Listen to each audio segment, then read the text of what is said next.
Welcome to the Tyrell McCrea Show. So glad you're joining us this Friday night or whenever you might be listening to the pregame show. We post it up on Friday morning so you can listen to it on the way to the game or before you're getting ready and stuff like that. Tyrell, district started for you, and so far some tough teams on there for you. I mean, last week you had a Cedar Park up for you. That's a perennial team, playoff team, it seems like just about every year. And then you got Georgetown up for you this week. But take us back to that Cedar Park game. Like I said, I think we just incomplete. We didn't finish 4 quarters. We played 2 decent quarters. But you can't start a game off with a turnover and then get a stop and then have a turnover back-to-back. So our offense didn't see the field until about the 3rd series of the game. So, again, you can't lose the turnover battle and ultimately come out with the win. So that is something that we worked on this week. Just staying within our game plan, staying within ourselves, trying to stay together, becoming a team, and that's been our focus and our goal this week as we go into Georgetown. Being a team. Yeah, more team building kind of things, you know. Oh no, just dealing with adversity. And these are some things that you always say that you kind of go through in the off season, try to build that, but again, we didn't have one, so it's like we're building those things now and teaching these kids now that we can't fall apart through adversity, and we got to stay together. And so those are the things that, of course, it's on the head coach's plate. So I take full responsibility of it, but every day we're going out and kind of trying to make sure that we understand that it's a team game, not about me. Kind of like the situational awareness of what's going on and what to do and what things. No, I could just be real honest. It's just stop pointing the finger. We just need to stop pointing the finger at each other. Understand that we're all not perfect, but when my brother's down, I need to pick him up instead of beating him down and keeping him down. Yep. That's how you do it. That's how you do it. Well, we think you're doing a great job from the outside looking in, brother. I appreciate it, man. I see the attitude of the players on the field. I see the bounce in their steps when they get out there, when they line up, when they get ready to play. I still see them wanting to play hard and play for you and play for the school. So that's always a good thing.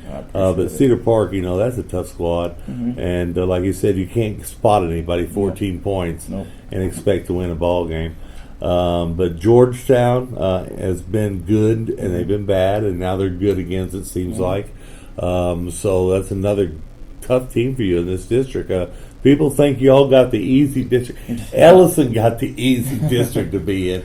Chaparral, the newer school, got the harder district with some tougher teams. But you've got a tough team in Georgetown. Those Eagles are always good. Yes, sir.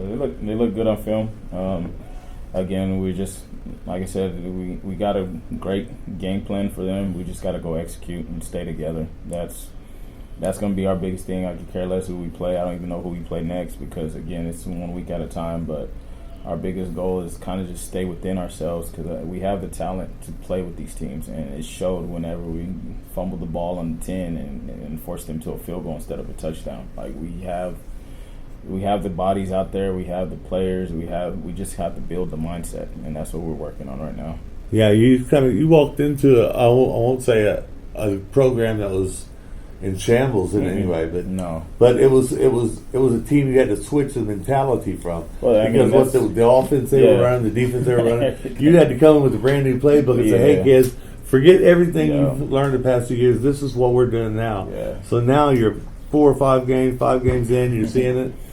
It's starting to develop, but still the frustration, like you said, big time. And it's like I said, it's not. I could be walking into Alabama right now, and it's still a different culture because it's my culture. It's not the previous head coach's culture. So it's nothing against them. It's just there's things that we would like them to do that they're not accustomed to, and we've been a part of winning traditions, winning programs. So we're trying to bring that mindset here. So it's nothing against the former coaches or anything like that. It's just we want them in line with what our vision is for this program. Well, that's what any coach would want when they come into a. I'm sure when Nick Saban stepped aside, a few things did change there. Yeah, of course. Right, not a whole lot. Not a lot, but because the mindset has to change because they got to be in line with the head coach. Right, exactly.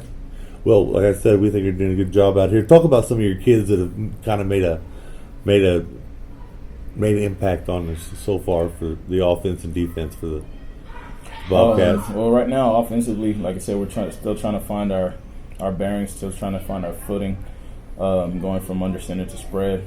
So, again, there's a few key guys that stand out. Of course, Kenneth Johnson probably leads us in touchdowns right now.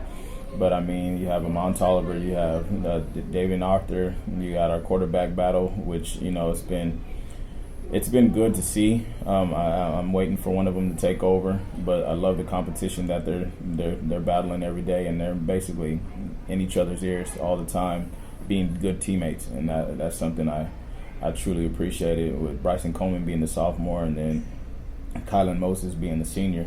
Those two, they work daily, to make each other better. And, one has a good day and the other one has a bad day, and vice versa. But right now we're kind of all waiting kind of for one of them to take it over and then kind of just let them ride with it. So defensively, we have some key players, and we've kind of played musical chairs up front, but Brian Brundage has been a staple up front, holding down the 3 technique. And then, in the back end, our Samoan, I call him Tui, but Justice, he does a great job in providing leadership back there. Again, like I said, with that, I like it because you can tell he has that passion, and whenever it's on, it's like go time. And so he does a good job. And then that linebacker, we're kind of, finding who we are, but Bolton Smith has moved from linebacker to safety, and then we've had McCullum. It's been solid on the outside, and then opposite of him, we plugged in Logan Collins that's taken over at the Mike backer. And we have a number of guys. I can't name them all, but they show up when we need them, and then we're still finding a few pieces here and there. The fact that you knew that many of them, I was very impressed. Yeah, it's been a whirlwind, man. It's been a whirlwind. Like I said, I'm not gonna lie. I don't know all of them. I'm trying to learn names. I know faces, but I was never good at learning people's names when I played. So it was just, we called each other by our numbers or our last name or nickname. So yeah. It's a job that that it's not for the faint. Whenever they ask who this kid is, I'm not gonna lie. Sometimes I don't know. Sometimes I don't know. But steady building those relationships with these kids, and again, I have better relationships with some, and then some I have to build better, and I have to do better as a head coach to do that. So. And the team as a whole is coming together. Oh, no doubt. Like today, that mentality. We watched film, and then.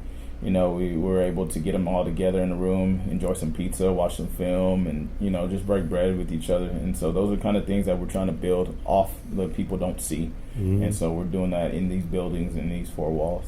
That's awesome. That's what it's all about. That's team right there, buddy. Mm-hmm. That's how you do it. That's right. Well, we wish you good luck against Georgetown, buddy. I appreciate it. Come out with that win. You win right. 2 or 3, and you're in the playoffs. Yep, that's our goal. But it's one game at a time. I know how coaches are. That's it. 1-0. All worried about is Friday night in Georgetown. Yes, sir. Appreciate you. All right. Good luck to you, buddy. Thank you.